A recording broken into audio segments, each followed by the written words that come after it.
you are 43 minutes ago from Serena Williams. Yeah. There. Don't move. Are you going to show us your backhand? I'll try my best. All righty. I know I'm going to start off with your favorite topic, organic revenue growth. If we look across the top 4 holding companies, right, we're basically seeing the last 3 years has fallen below GDP, right? First half of 2019 hasn't really turned out any better. No. Is the agency business in secular decline? I mean, we can spend the full no, we're 45 not spending. minutes. We no. could. There is so many challenges at the moment, and thank you very much for your kind words, but I was saying that you were talking about energy and everything I'm trying to build. For the moment, we are not building the organic growth we need to build, so that's done and said. But more importantly, at Publicis, and I guess for years, by the way, because this has been initiated by Maurice a long time ago, now like 6 or 7 years ago, is we felt very early the need to transform fast. It's not an easy thing, honestly. We are suffering a lot because change is hard. Yeah. But we believe, and I'm not going to go into our client challenge because what is at the center of all our changes is our client interest and how we can stay relevant and bring value in the future. But if I want to make a long story short, I think that we should be only obsessed about accelerating our transformation to do 3 things. And I know we're going to talk a lot about data and technology, but I would start by the one that, in my opinion, is the most important and the most challenging, which is creativity. The problem we're having at the moment, and I know this is a point you share, is that for the last 100 years, and hopefully for the next 100 years, what we'll put at the core of what we do, the value we are bringing, is creativity. And despite all the changes we are seeing, the most challenging one for me is this one, for a very simple reason, and I come from this world, by the way. Yep. I spent decades coming with linear stories that were pretty emotional and that, will finish in Cannes and selling great stuff for our clients. This world is over. Creativity has to be dynamic. Creativity has to be contextualized, personalized, and we have to move in a world where storytelling is still very important, but if you don't add innovation, then you don't get to the experience. And so if I had to resume what is for me the biggest challenge is how do you bring true diversity? Everyone talks about diversity, but diversity in the building of the product to really deliver the kind of valued experience, creative valued experience that will justify the price. And by the way, be the best strength in this new environment. Okay, so you decided to bet big on 4 Have you seen how I move from organic growth to creativity? Right, I saw that, but still, your organic growth sucks and everybody knows. And you're basically telling people it's not going to get better.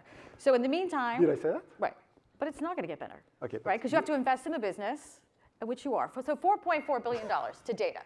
You have now said that that's going to take you to bring dynamic creativity to what this business needs, basically data-infused creativity.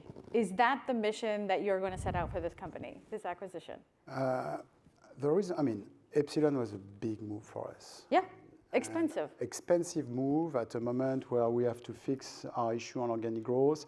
At the moment where I'm taking the helm of Publicis, which is obviously a challenging time because it's, I move very fast from the creative business to the entire group. But with the board, with the team, we decided to do it for one reason.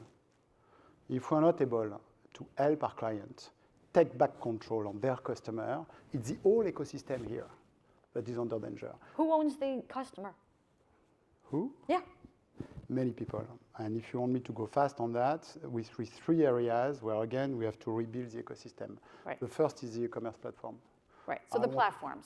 The platform in general, but for different reasons. But yes, the platform, of course. Okay. And the D2C brand. So now, if you think about what you've spent the $4 billion, IPG's done it, everybody has done it. I think it's been almost $10 billion since 2014 has been spent on data. Yeah. All of these deals combined, do you think that the targeting ability that gives you and the data that gives you really will give you the targeting capabilities that you really need to compete with Google and Facebook? First of all, will it? Of course. Of course it will. So you believe that these deals will eventually have you better compete with them? I know. Okay. For sure. If not, we won't be there. Again, there is big challenge. Are we going to succeed? We don't know. Yeah. Are we going to be able to integrate it well? We are pretty confident for the moment. Right. We are seeing some early results in new business and our people, but definitely yes. But I think there is a big debate at the moment in the industry. Some will tell you that they can rent data. Some will tell you that they don't need data and they can work with the platform. Yep. We believe that in a world that is dominated by platform, Yep. if you're not able to help your client build their first-party data, Right. they have no future. Right, but do they need you to help them build it? But they need someone for sure, because if you look at any client, you will find 3 good reasons to do it, which, by the way, what is bringing Epsilon. The first is you won't find one client, even very elaborated, that is capable of bringing his first-party data together through different sources. Epsilon is number 1 in the US by doing this, number 1 by far. We know how to build first-party data as no one else. Then it's very true for CPG that is suffering at the moment, but it's true for everyone. If you don't enrich this first-party data with profile, with attribute, with sales data, mainly sales data, because at the end of the day, you are what you buy, it doesn't work. Right, but you say that as if, okay, the clients definitely need a partner to do this, and many, we agree, do. But the last time we checked, it didn't seem to me that clients were actually pulling their budgets from Google and Facebook to do this. I mean, most of them have not reduced their spending. I mean, you and I and everyone else out here likes to say they want more options, but when you get to the balance sheet, it doesn't look like anyone really does. So where is the room here, unless you're hearing from clients that this is what they want and that they trust you with their data? Because we've heard that that's not the case. Because there's a trust issue here too. First of all, again, the platform, for a lot of reasons, are doing a very good job. Yep. And we need those platforms in the ecosystem. The question is about which threshold? How much do we need to spend on those platforms? How much our clients should spend in building their own first-party data, enriching it, and activating it? And I think you have to find a middle ground there. Because at the end of the day, if you're not able to go direct to your consumer, not only you will be prisoner from the walled garden, not only your brand might be killed by an e-commerce that will decide, I can build the same product for 20% less, and I know exactly how your consumer are going to behave, but more importantly, you will see the direct-to-consumer brands eating your cake, even more than they are at the moment. Well, they've helped buy the platforms. And to come back to your point, I do think that the next decade will be about an ecosystem that is going to be sharing the value in a better way. This is why I feel pretty confident. And again, I'm not talking about Publicis. It would be presumptions from my side to tell you that we're going to succeed. It's way too early. But I think you will see the balance. And I think, again, it's important for this industry is that at the end of the day, we all have a role to play into that. The platform, the advertisers, big role to play because they need to understand the value we bring, and of course, our industry. Do you believe advertisers have overspent on the platforms or given them too much control over it? I think that the advertiser have to be very careful is twofold. The first is e-commerce is great because it boosts your sales, but again, you're losing the knowledge of your client. And so at the end of the day, for a second kid, would you need a diaper coming from a brand or could you buy it from Amazon? It's a big question. And I think that, again, the walled garden can help deliver fast personalization at scale. But if you don't start to build your own ID, there is no way for you to thrive in the future. And this is, again, and it's part of an ecosystem, don't get me wrong. But we have a responsibility here to go harder on our client and say, we can help. And IPG will do it in a way. Aegis will do it on another. Some other will tell you that they don't need to do it. We believe it is a necessity, and we'll see at the end, because again, coming back to organic growth, honestly, I'm not having an easy time at the moment, but this is not my first focus. My focus is how do we transform fast to make sure that we can bring them the value that will make them thrive in the future. All right, we'll come back to how you're transforming in a second. Since we are on the platforms, I mean, given the environment we're in right now, right, there's a long list, let's say, coming out of Washington in terms of investigations, antitrust investigations at the platforms. It's been pretty interesting for me watching this business. Clearly, media companies on one side have been very public about what they want to see the government do when it comes to the platforms. At least many have voiced it publicly. Ad tech companies, pretty concise, lots of them on the record, yet holding companies have been somewhat muted on this subject, don't want to get in, and I understand because they're all your clients. Can you give us a sense of what you as an agency holding head would want to see the government action take in regards to these? Come on. Or then if you won't answer that, what do you think clients want out of this? I mean, clearly we're not going to have a remedy or anything for a long time. These things take a long time to work through the system. But what are you hearing from the marketer side about Washington and what's taking place? The point you made about the long time is critical. My feeling is, apart from the fact that I won't comment any investigation that is in place, we can't wait the political time. I really do. I think that things are going to move so fast. It comes back to direct-to-consumer brand. It comes back to what some e-commerce platform can do in the US or somewhere else. I don't think we should expect from any government to help us resolve this equation. I think we should take our future into our hands. We need to understand that creativity as a helm of what we can term in terms of value. And I'm insisting on that because at the end of the day, we should not forget that if you want to deliver experience and justify a price that will justify the premium, it's very business-oriented. Yeah. You need this creativity. If you don't take back control on your customer, you won't reach them in the right way. And finally, if you don't bring the right level of technology to reinvent the business model of our client, there is nowhere. And I think that those three themes that are treated differently by different players at the moment can't wait for Washington to take a decision anyway. Okay. So you still won't answer it, though? No, of course not. Okay. So you come with your let's question, go back to the transformation, yeah. right? We're talking about the $4 billion you spent. Okay. Yeah. You clearly have a bunch of data scientists now, lots of data. How are you going to integrate this at Publicis? Because look, covering these agencies for long enough, right? Like that's a problem for them, right? The agency business is still siloed. You've had lots of trouble integrating agencies before. Your predecessor even had issues with integration. With these, the skill set that you have bought and the skill set that you have, what's your mission or how do you think you can succeed in this area? Because it's a people business and that's a hard thing to do culture-wise. Yeah. First of all, it's important to understand what we bought very quickly. We bought a technology company, not a data company, that can build first-party data, that then can enrich it. I mean, we are touching 58% of every non-cash transaction in the US. So you can enrich. Right, but you don't have first-party data on 58% of the country. We do. You have third-party. We have 250 million profiles. Okay. I mean, no, seriously. Okay. But my point is, we are not here to sell data. We are here to build first-party data. What am I telling you that? Right, so that you can use it to target and creative. We get that.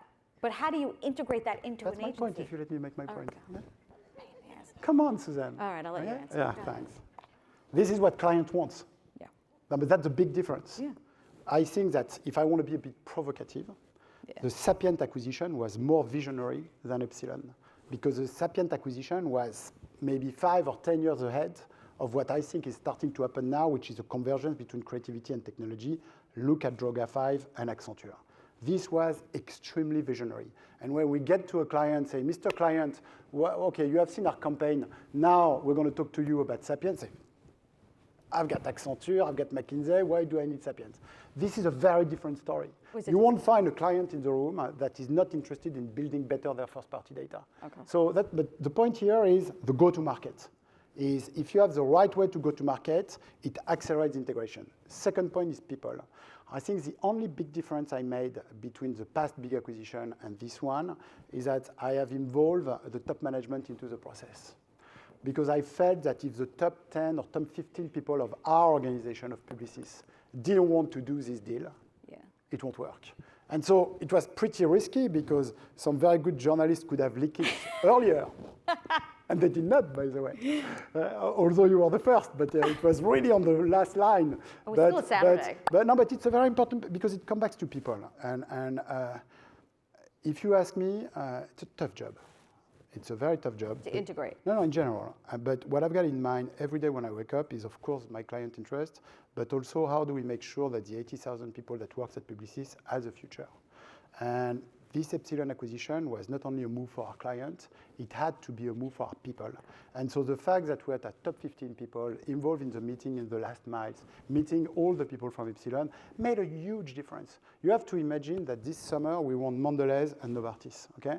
The Mondelez meeting was 10 days after the signing, not even the closing. Right. And we came there, I remember I was doing the introduction, and I said, guys, we're coming here with Epsilon. We're going to work separately. If we were lucky to sign this deal, we will come as one. If not, we'll stay separate. Same thing for Novartis.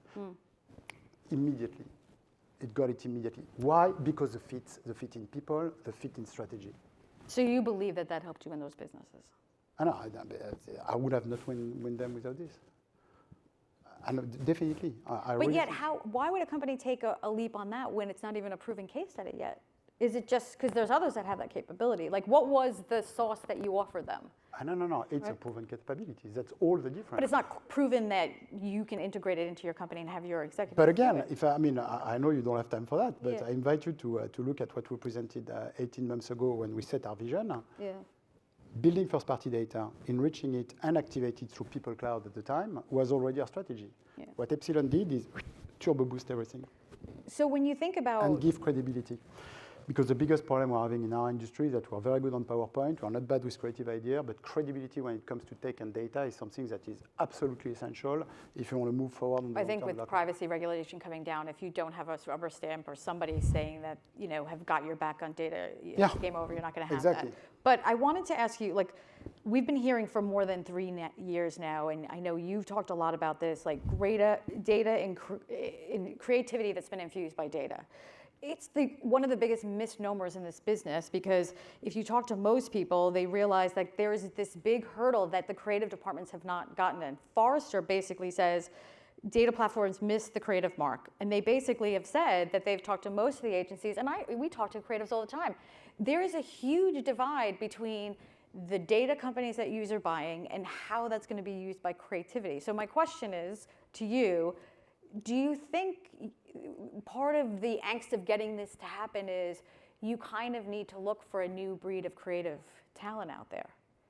So we're going to go very technical here, but I'm sorry, but we do have. The problem is, if you want creative to be infused and boosted by data, it means another kind of creativity. It means moving from a linear message to a dynamic. And it is something that we have been doing for years now, months, as I would say, Publicis, as we define dynamic creativity as one of our pillars. And it's very difficult, and this is what I prefer to do, by the way. What I prefer to do is to be in a room, look at the work, be with the team on any kind of new business or big campaign. And the problem now, when you judge an idea, which is at the core of what we bring, before you were looking for a big brand idea, and that could go everywhere, and if the idea was strong, it will work. Now it's pretty difficult, because first you need an idea that is a bang, and that of course will work, but then you have some great idea that can't be dynamic. And if they can't be dynamic, they can't be boosted by data because they can't be personalized, and then you have to throw it away and start again. And so this needs several things. It needs traditional creative people to shift their mindset. Some will, some won't. But more importantly, it needs to understand that big creative idea now can't be only the possession of storytellers. You need to bring people that understand creative, that understand technology and innovation, that can really work with those storytellers and deliver experience. It's extremely difficult. And this is why when you ask me the question about the challenge, I am 100% certain that we're going to have a hit with Epsilon. I can tell you now that Sapient in the US is going to start to ramp up. I feel very confident. The things that I focus the most at the moment is the core of the product. The reason why we're having this relationship with the CMOs, with the CEOs, the reason why we touch the strategy of our client is because we understand how to bring value to their brand and their product. And to do that, you need to adapt the creative product. It's a big challenge. And how do you do that? Is it acquisition? Is it talent? Or is there is it training? Or is it all three? First training. I'm not here to get rid of 30% of the people that are working. We have great people within Publicis. My job is to make sure that they can shift. Okay. But those companies are a lot smaller than they used to be. The creative agencies under the umbrella, right? No, not that.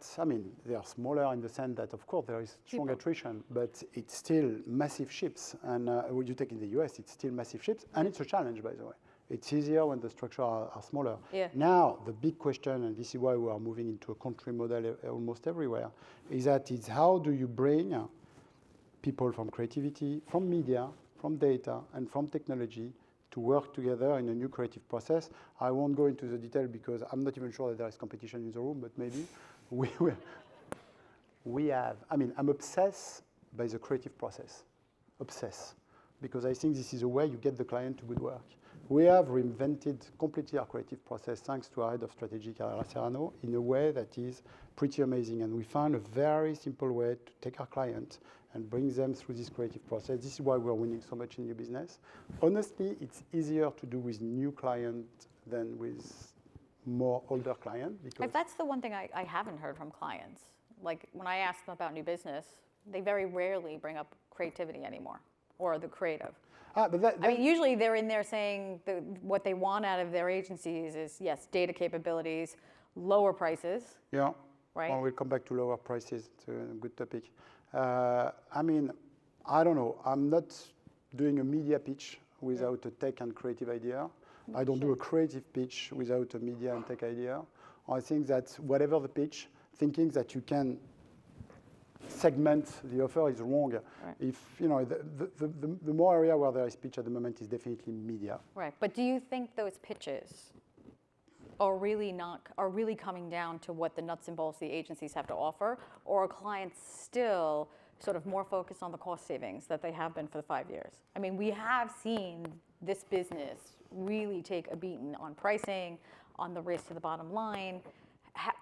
We get that clients have suffered to some degree because they've focused on it, but do you really honestly see that there is a shift in this, and it's not really coming down to price as the I can't go into detail because I can't disclose this kind of thing, but no, it's just what you're seeing across it. But what you mentioned is the reason why we are racing for transformation, even if it's having an impact on our short-term organic growth. Is I believe, I mean, I've been educated in a world that was the advertising world, where when you come with a brilliant idea, the client pay for it. Right. Why? Because he's dependent on this idea. He wants it. He wants to put it on TV, and he wants to sell more thanks to this. This is exactly the same for our way to go to market today. And so to come back to your point, of course, I would prefer to have better organic growth, but we're having this attrition, mainly in the US, on our traditional business that is waiting a lot. But we are racing to make sure that the product we deliver in the future is valued for what it is. Right. And then, I won't say things get easier, but at least you come with something, it's on the table, the client likes it, he will buy it. If he doesn't, he won't. But the role of procurement there is a bit smaller. And it takes you out of it, the way this agency model of payment has been. But this is what I mean. No one is noticing that. And, but although our organic growth is going down, our profit is still stable and improving. Why? Because we believe in the value of what we're selling. I mean, hopefully, I'm here to last a bit, and I'm here to build a company that is valued on the future. I'm not here to discount. I'm always using this example, which is what I've got really at the heart of me. But that's all we hear, right? I mean, now investors, analysts, rivals, every time there's a review, it's this one cut his fee, this one cut his fee. It's been going on for the last 3 years. Yeah. It's like literally we're losing our minds. But the difference is that Wall Street now is asking the question. So you will have to read a bit the trade press, but you will see in the trade press that most of the time when we win, the client is even saying that we didn't win on price and we are not the cheaper. But let me just make this point, is that I wanted to work in the music industry 20 years ago. I missed the opportunity, I have to admit. Now I feel a bit better. Not that better, but a bit better. But the analogy is the same. We are at a time where the music industry was 10 years ago. Should you focus on how much CDs you sell at a discount price, or should you invent the streaming? We are not the best at selling CDs at the discount price, no doubt. I believe that we have a big chance on the streaming. And this is what we're working and fighting for every day, to go as fast as we can there, to, of course, bring back organic growth, but more importantly, way more importantly, make sure that our people and our clients are progressing. Comparing Madison Avenue to the record business of 10 years ago is kind of scary. It is, but it's a scary time. But this is what is fun too. So I just wanted to ask you a question about the Epsilon deal. So clearly, one last question on that. $4 billion, it's largely US consumer data and technologists, right, in terms of where it's coverage. Are you now in the market? I mean, clearly you work for more global clients than you do domestic clients. Are you in the market now to go buy a data company overseas to give you the capacity to sort of build out? Because you're going to need that data. First, where we need to win first is in the US. In the US, right. And that's nice. And so now we have, with these data capabilities, incredible scale. Right, but if you have most of your clients are global, so if they're going to align themselves with a company and you don't have global capabilities on the data front, don't you sort of need to buy that? No problem, but you're asking me a specific question, so I need a bit of time. Don't cut me immediately. I've got to come back to my 3 pillars. Okay. First pillar is building first-party data thanks to technology. This is exportable. Okay. You can put it everywhere. Second pillar is our data set. This is local. And we have some data sets in the UK, in France, in Germany. Okay. We didn't wait the Epsilon acquisition to build our own data set, by the way. Right, you've had And some. third, the platform, Conversant, is something that we can export everywhere. So we can export the technology. Okay. We need the local data, and in our key countries we do. Where we don't, we either make it work, or if there is small acquisition maybe, but we are really not in a mood of doing acquisition at the moment. Okay. We have to deleverage, as we say my CFO. You also have $4 billion to pay off. No, this is what I said when I come back home after doing the deal. My wife asked me, how do you feel? I said, with a big debt. Maurice has got a lot of money trees in France growing. He'll keep it for you, don't worry. What do, when you talk about the agency business now, right, we've now witnessed a massive consolidation on the media side of this business. Yeah. You know, you've got Disney and Fox and Time Warner and AT&T. You know, covering this business, because I'm old as dirt, typically one begets the other. Sort of as soon as there's a consolidation on one side, there's a more consolidated on this side. What's your prognosis on agency consolidation within the holding company groups or from outside? I'll be surprised to see big consolidation on the holding company level. I don't know, maybe it will happen tomorrow, but I'll be very surprised. I won't be surprised to see more consolidation on the creative and tech part, i.e. Deloitte and Accenture or others. I think what happened with Droga is a fantastic example. I love this because, you know, Droga is a very strong agency. They were declining in organic growth. Yeah, they were. Big number of, but it did not prevent Accenture to buy them 3 times revenue. What does it mean? It means that it means that creativity has a price. And we have been discounting our creative activities. It's wrong for a company that is 100 billion market cap, which is Accenture, to go for something that you pay 3 times the revenue from what I wrote. I mean, it's a fantastic sign for all of us. There is value in the alchemy of creativity and technology. Well, the question is, how do you create this equation? I mean, it was a great example of creativity, but to be fair, they needed the PR, they needed a calling card, right? They bought one of the best names in creativity because they weren't competing with you guys as much as aggressively. That is the calling card. When you go to new business, Accenture can say, we have creative capabilities now. So that's why they got the valuation. But it means that there is future for creative brands. I mean, some creative brands. The good ones. Right. But there's a lot of bad ones. What? But there's a lot of bad ones, too. Okay, but this is, I mean, our job is to make our brands, first of all, adapted creatively to this world, and more importantly, bringing and delivering the value that justify the premium and the price that our clients have to pay. And when you get into a procurement, they understand that, okay, we have to do an effort because the pressure is big, but we have to find a fair deal. Before we get to the questions, one final question because we talked a little bit about acquisitions and what could happen in the holding company. Everybody knows in this business that they're under an amazing pressure to transform. You talk about radical transformation. Is radical transformation really possible being a public company today? I mean, you've seen your stock. You sit here, we talk about organic growth, the measure by which you're judged. You know, the stocks are not probably low enough for them to go to private yet, but do you think it would be an easier road? And we won't talk about Publicis specific, but do you envision if these companies continue to slide in terms of value that they could become private and help them transform? What I can tell you for sure is making this kind of transformation as a public company is very difficult. Right. For sure. Will it be simpler otherwise? Maybe. Honestly, what I think is, you know, when I've got a bad quarter and where we have bad result and where you get beaten by the press, by the way, thank you for that. I always think about 2 things. Okay. Do I have my people and do I have my client behind us? If we do, the rest will come. And I'm taking that very seriously.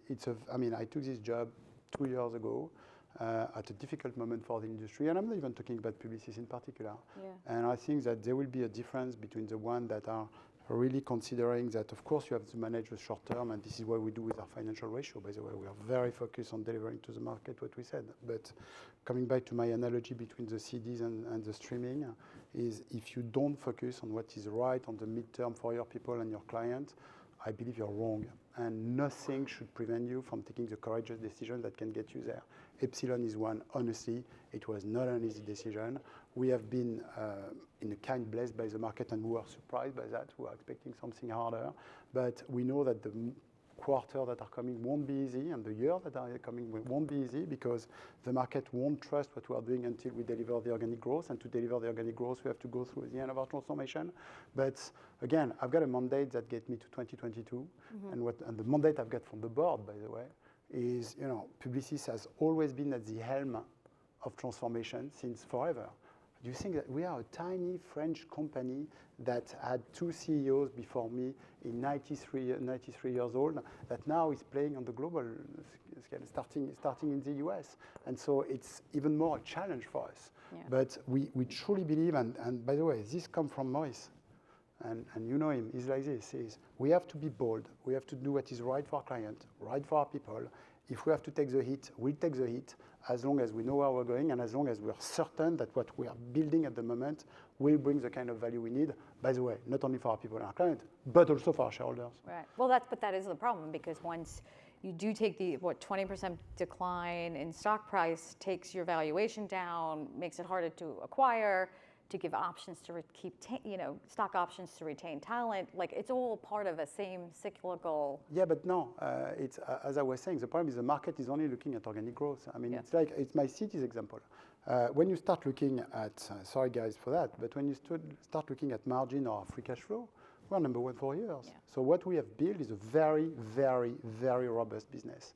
And yes, we have used this robustness to transform heavily, making such an acquisition. Why did we get Epsilon? No one else could get there. We were having the financial robustness to invest in this and take this bet. We're going to go to questions. Already? Okay, yes. When is a tough question coming then? Yeah, there's going to be. Suzanne. All right, so what are you going to buy? What's next? The Wall Street Journal, I guess. Okay, sure. No problem. Then you work for me, you'll be nice. No problem. With that stock price, I'm not taking those options, let me tell you. Right. We talk a lot. You should bet for the future. It's low. It's a good moment. Okay. I think you're up today, actually. Okay, let's go to this one. Anonymous. Okay. How do you think the sophistication of data collection is impacting consumers' trust of brands? I'm going to take another one. I'm going to take the one on strategy. No, take that one. I didn't hear it, so you keep it, and I'm going to answer on strategy. Yes, I don't know who asked the question about strategy, but strategy is the essence of everything. The question was, I talked a lot about creativity, but you don't get a good creative product without a good brief. A strategic brief is an idea that brings idea. And for me, strategic planning is the most important thing in an agency, even more in a world where there is a convergence between creativity, data, and technology. What was your question? I don't know. What's number? Okay. They got rid of it. Next one then. Okay, they say it's easier to bring together media, creative, and data when pitching for new business. Does that mean it's easier to say that it is actually to do it? The number 2. It's very true. Yeah. It's way easier to do it in a pitch. But not because operationally it's simpler, it's because there is a pressure to win. And so and by the way, it's additional revenue. So people don't camp on their position and say, op. I'm a creative agency, but I do a bit of media. Or I'm a data company, but I also have creative ideas. When it's new, when it's fresh, when it's an opportunity, when, by the way, there is a member of the executive committee that is leading the pitch, everyone follow, and we have very good results. And by the way, one of the biggest challenges we have at the moment is to do that at scale. Right. We have been focusing, if you look at what we did in the last 2 years, pretty simple. I was obsessed by the way we go to market. For the reason we just mentioned, is that if I want to build a future for this company, the way we go to market has to be different. I would say when you look at our new business track record, text, simplify our structure to get the margin to invest. We did it.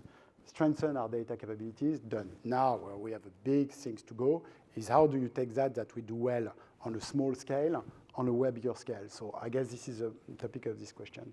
Not that I want to see another reorganization at a Publicis, because honestly, I need a roadmap to figure out where the hell everybody sits now. But let's put that aside for a second.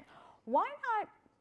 You have been experimenting and pushing things together, but clearly the companies, all of your rivals, yours, there's still these silos that exist. Why not take an agency, one of the creatives, and put a media operation in it, fold it back in and see? I mean, we've got clients and we've been talking about this for 10 years, and I get why you don't and why. But are we at a point where this should just be rebundled? I have a different strategy from one of my competitors here. We believe in the power of the brands and the culture that is behind. Now, we believe that what is preventing one company to work with another is a P&L issue. Yeah. And so what we have done is, and by the way, creating another disruption. So it's true that the number of change we have done. So by the way, the good news is it's finished. I'm hearing some people is that you look at the Power of One, Sapient, the Succession, Epsilon, and the country organization. This is a lot in 5 years. And this had an impact on organic growth for sure.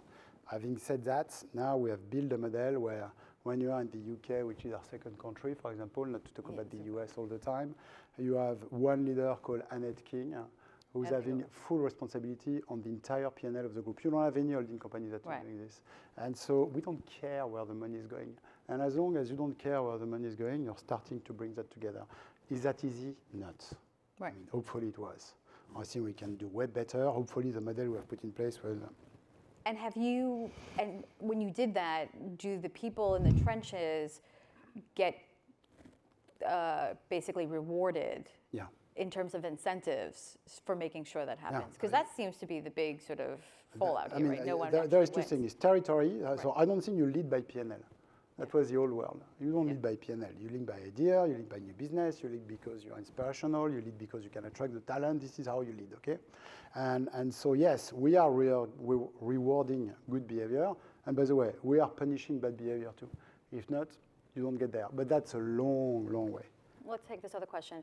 Minus other agency competition, consolidation and client cost cutting, what can the agencies do to stop in-housing creative and media? For the example, they bring up Allstate. No, I read something about Allstate that makes no sense, by the way. Okay. I don't know where I read that. Well, they do a lot of their programmatic. Yeah, but the problem is that you read stuff in the press that are said by people that doesn't give their name. So, I mean, as long as there is no name, for me, it doesn't make any sense. So that's, there is an in-house. Are you saying that's fake news? I'm saying that the way it has been written, yes, of course. Yeah. So now, does Allstate not do programmatic in-house? No. I think they are doing programmatic, but this is not what they were saying, by the way. They were saying that we were cutting staff at Publicis, at Leo Burnett, because of Allstate, which is, but no, the whole question is what for in-housing, right? What can you do to stop in-housing? First of all, I don't think we can stop in-housing. No. I think we have to help our client in-house when they want to. And again, Epsilon is great for that because but if it's all about first-party data, it has to be in our clients' hands anyway. Right. And so the question is, how can we bring them the service to do so? You see in-house, and you see also the other thing coming around because sometimes it doesn't work. And I'm not that. The point that I'm more worried here is with some clients, not all of them. Right. It's going to be death by the 1,000 cuts if they continue to, every quarter, every year, cut our fees and keeping the same amount of partners. I understand that they've got pressure on costs. I understand that they need to reduce their spending, but at one point, people have to be courageous because if you want to be a strong brand and a strong company, you need strong partners. This obliges you to make some choices. I think that, again, in some cases, this will have to change. This is something that for me is way more worrying than the in-house. It's the mentality to say, okay, we love you, but it's minus 20%. No, it can't be we love you and it's minus 20% because there is this, I'm going to get killed, So either you love me and you give me something else to compensate, or you don't love me and you fire me. And that's not a problem. It's the life of our agencies. Right. The worst is this. But this business has been struggling with this for so long, and it would take the 5 leaders to stand up to each other and finally say, we're not going to drop our pants when the doors close on these new business pitches. But that's another topic. You will always have someone that will drop his pants, okay? All right, so forget about it. Sorry. The question I have to answer this one is, the question is, do you bring something that the client has to buy? Right. Change your offering so that they have to pay. I mean, I'm sorry to say that, but what we are bringing with Epsilon, take the US. We are leader in media, okay? And we are seeing 56% of every sales transaction. No one can build the offer we've got today for the US. Some will be interested at our price, some won't. Yeah. But at least we come with something. And coming back to the walled garden. To offer that you're not betting. But this is what I'm obsessed by, is that you can't justify the premium. By the way, it's true for any luxury brand. You don't justify the premium if you don't bring something special. It's, you know, it's Right. this sentence from Jerry Garcia from The Grateful Dead that I love that says, you know, what matters is not to be the best at what you do. What it matters is to be the only one to do what you do. I think it's exactly what we want for Publicis. And this is why it's so hard, by the way, because it means a real change. But hopefully, in a couple of years, when you will buy Publicis, you will buy something that you can't find somewhere else. Right, because the business as it stands today, or at least in the last couple of years, have commoditized itself. And why is those platforms growing as they are? They have a simple USP. They are delivering something that no one else can deliver at the moment. This will change, but this is a reality. So they can have all the perception issue, all the brand stuff that continue to grow because what they bring is unique. Hopefully we'll do that in a way that is with the good behavior and the good purpose, but this is what we have in mind. Okay, before I ask my final question, we'll take one more. The tough one is the final one. No, it's nothing. You know, it's a Colombo question. No. The last one. Forget this where one. does Epsilon fit in with Marcel? Oh, God, who asked that Oh. question? Seriously. No, I'm kidding. Come on, where does it fit with Marcel? First of all, Epsilon will help us on managing our data for Marcel, for sure, because they have so much technology on how we can bring predictive data into our model. Second, on Marcel more specifically, as maybe you know, we launch it big time in the UK. Yeah. We are learning at the moment how it's developing, sometimes very good, sometimes very bad. It's a mixed bag at the moment, and we are for the next step in a couple of months now, and it's pretty promising. Although, honestly, what is great about Marcel is you see all the limit of our own organization. The silo, the inability of people to participate, something that I like. We're going to do something that I love. We got to spend a second on that, and that's premiere. When the next version we're going to launch, every job offer at Publicis will be on Marcel for a week before going outside. What does it mean?